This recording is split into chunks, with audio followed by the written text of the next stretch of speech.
In an effort to control insects, New Yorkers imported house sparrows from Europe in the 1850s. Their idea failed, but the birds thrived.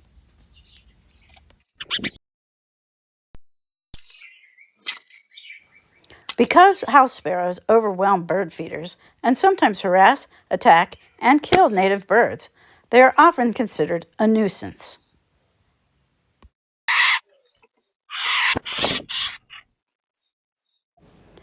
In keeping with the nuisance label, Audubon describes their call as shrill, monotonous, and noisy.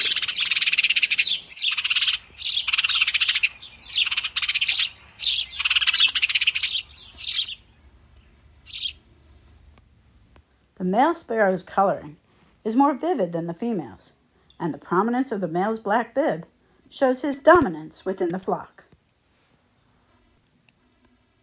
Sparrows' eggs hatch after about 2 weeks, and in another 2 weeks, baby sparrows can fly, but they still depend on mom and dad for food.